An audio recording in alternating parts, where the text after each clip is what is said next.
I think Moana resonated with audiences because of who she is. I love that she is strong and has such respect and love for her family and community, and that she isn't afraid to grab a demigod by the ear and say, "You will right this wrong between nature and man." And I think the film itself is such a celebration of Pacific Island culture. When Moana puts her hand up to the horizon line, she's measuring the degrees between the horizon and the stars to measure how far she is and how far she needs to go. All of that is so important in our film of fleshing it out to be a Disney classic. This character means so much to me. Moana not only started my career, but truly took me beyond the reef. I was cast when I was 14.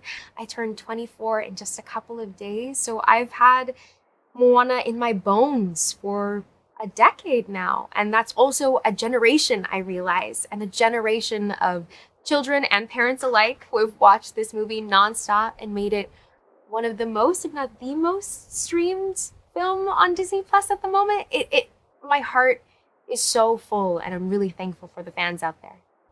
Moana has absolutely grown since we've last seen her. So 3 years have passed from our last film, and she has become a tautai, a master navigator. She's been voyaging out on the open ocean, searching for new islands, and truthfully, searching for people. There has to be more people than just her island of Motunui. So she teams up once again with Maui, but also a whole new crew. We have Loto, Moni, and Kele to meet all new villains. The Kakamora are back. Pua and Heihei are on the canoe this time. We've got a good group. Moana's little sister is Simea, and she's the sweetest character I've seen in a while. Every time she's on screen, she grabs at my heart. And I think she does the same for Moana as well. When Moana journeys further and further, it means that she's gone from home for longer periods of time. And Simea is what really draws her back. I have little cousins, and I know at that age of 3, they grow so quickly. And it's also, I think, a really beautiful way of showing how much Moana's village has changed. When Moana was growing up, wayfinding was out of the question. And now for Simea, she gets to see her older sister shine and become a tautai and know that the world is truly her oyster.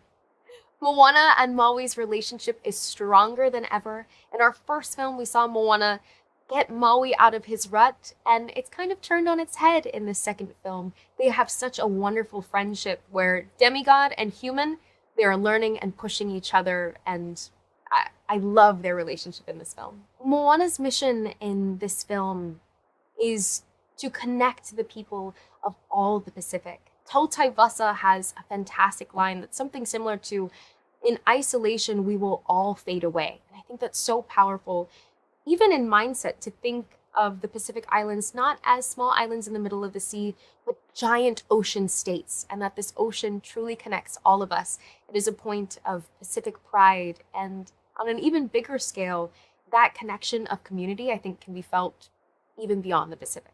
This mission is bigger than anything we've seen before. If you thought Moana went far beyond the reef, the first film, she's going even farther, which means she needs a crew. So she has Loto, Moni, and Kele.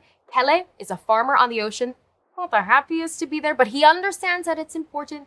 By journeying so much further out, you need someone who will keep your crew fed for long periods of time. We have Moni, who is a storyteller who's absolutely integral, as Pacific Islanders have oral history. So keeping these stories in check, keeping all of the adventures locked in his noggin is absolutely important.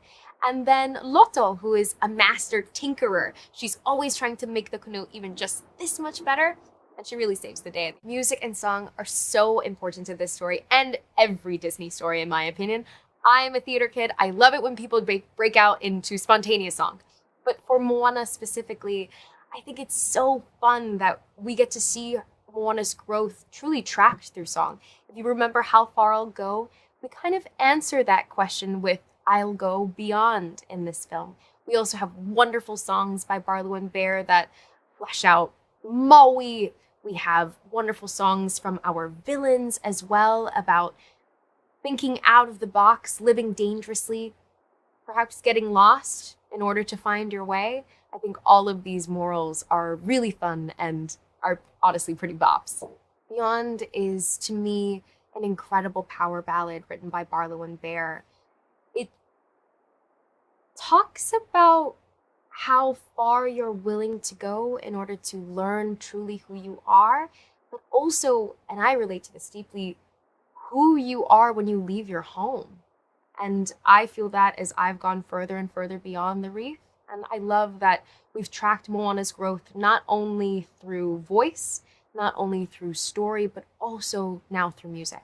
If I had to describe the look of this film, I would say it is colorful. I love seeing all the flora and fauna that I am familiar with of the Pacific Islands.